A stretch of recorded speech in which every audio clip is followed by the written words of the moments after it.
50 plus now what? Lessons learned, not repeated.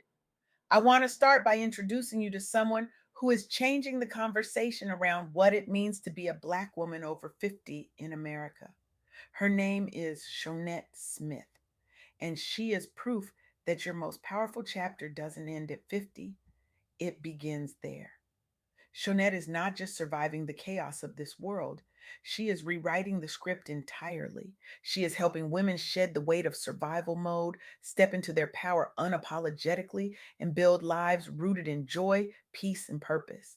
She is a force, and her story is the heartbeat of what we are unpacking today. Here is the thing nobody tells you about turning 50. They don't tell you that the world suddenly decides you are invisible, expendable, or worse, expired.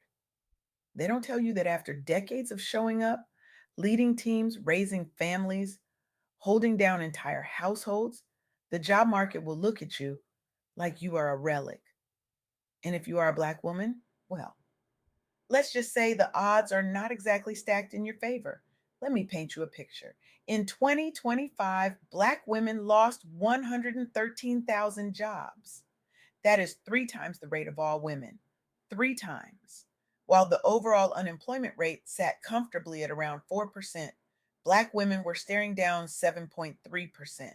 And if you were over 50, if you were in education, healthcare, or federal work, you got hit the hardest.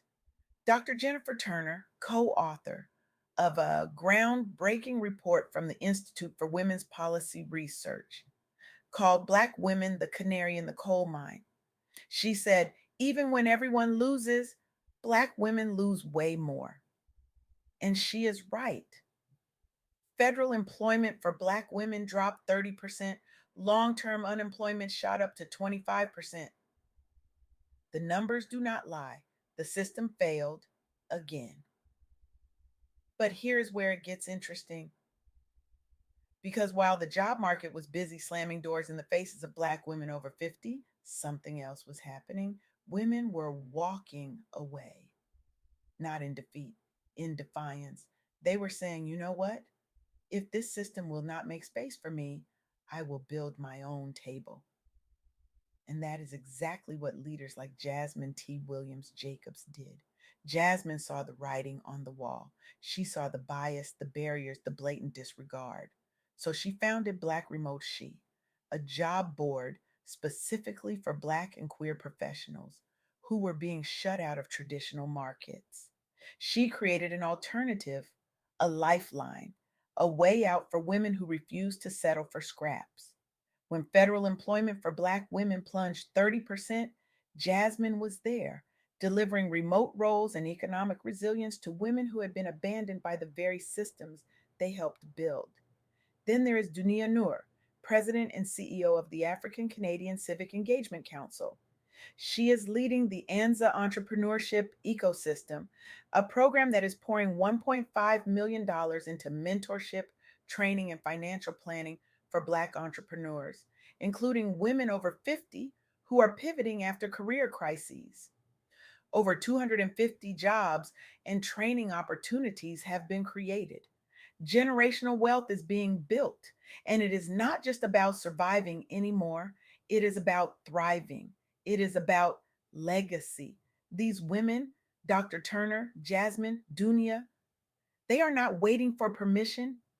They are not asking for a seat. They are rewriting the rules entirely. And that is the energy Shonette Smith brought to our conversation. That is the energy we need to carry forward. Now, let's talk about Shonette's story because it is one thing to read statistics, it is another thing entirely to hear from someone who lived it, who survived it, who came out the other side stronger, softer, and more certain of her worth than ever before. Shonette grew up as an only child, an only grandchild. Life was good. Her teenage years were full of fun. Her 20s were a whirlwind of college, travel, parties, and new faces. But it was her 30s, she said, that were the best years. She had grown into her womanhood. Everything was on her terms or not at all. She was not settling. And that is a powerful place to be. But then came her 40s. She got married. And on the night of her wedding, There was a verbally abusive conversation with her new husband. She brushed it off, told herself it was a one time thing, stress, nerves, whatever story she needed to tell herself to keep the image intact. Because Shonette had a reputation, people looked at her a certain way. Divorce was not part of the plan, it did not fit the narrative, so she stayed. For 5 years, she endured physical, mental, and verbal abuse. She convinced herself it was something other than what it was. She told herself she could fix it, manage it, survive it. Until one day she realized that being abused was a far worse look than being divorced. And that realization, that moment of clarity, it changed everything. Shonette walked away. She chose herself. And in her 50s, she found love again. Real love, the kind that does not demand you shrink, settle, or suffer. She reconnected with an old friend from high school. 30 years had passed.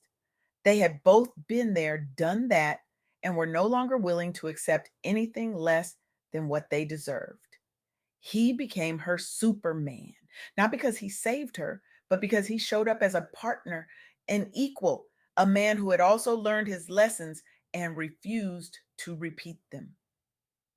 Life for Shonette, looking back, is a lesson learned but not repeated. And that right there, that is the entire point. Because here is what the world does not want you to know: 50 plus is not the end, it is the beginning of your most powerful chapter. It is the moment you stop performing and start living.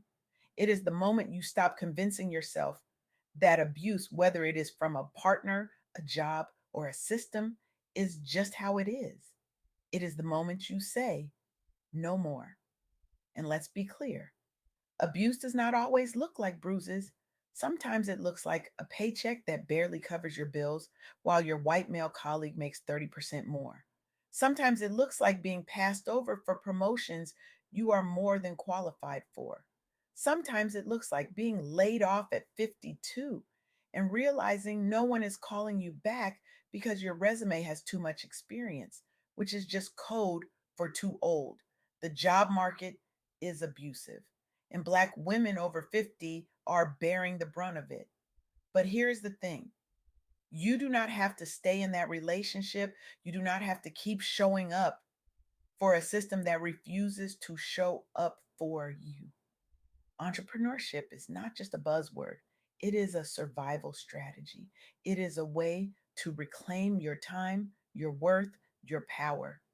And the data backs it up. Women like Dunia Nur are proving that when you invest in Black women, when you give them the tools, the training, the capital, they do not just survive, they build empires, they create jobs, they strengthen entire communities.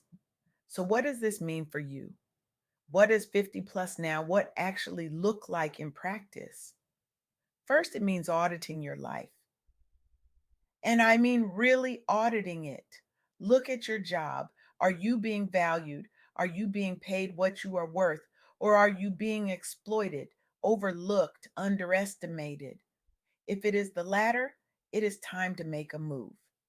Maybe that is negotiating. Maybe that is walking away. Maybe that is launching that side hustle you have been thinking about for years. Second, it means rejecting the narrative that you are too old, too tired, too late. You are not. You are experienced. You are wise. You have survived things that would have broken other people. That is not a liability, that is an asset. Third, it means building your network unapologetically. Connect with other women who are doing the work. Join platforms like Black Remote She. Look into programs like ANZA. Surround yourself with people who see your value, not your age. Fourth, it means protecting your peace like your life depends on it, because it does. Set boundaries, say no without guilt, rest without explanation. You have earned it. And fifth, it means redefining what success looks like.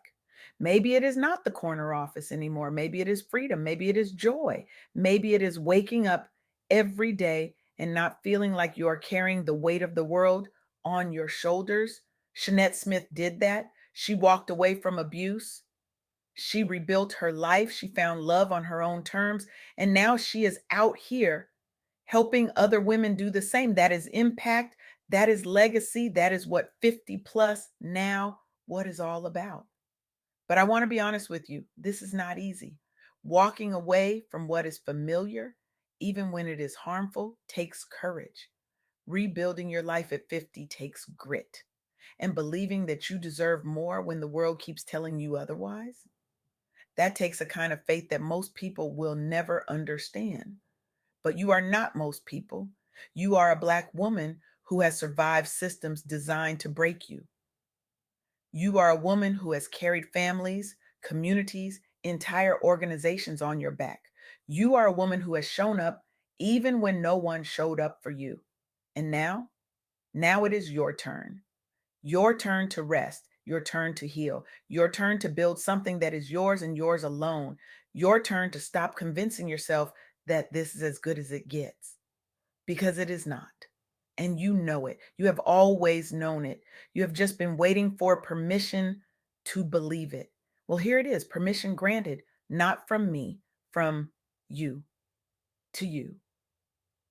So here's my challenge.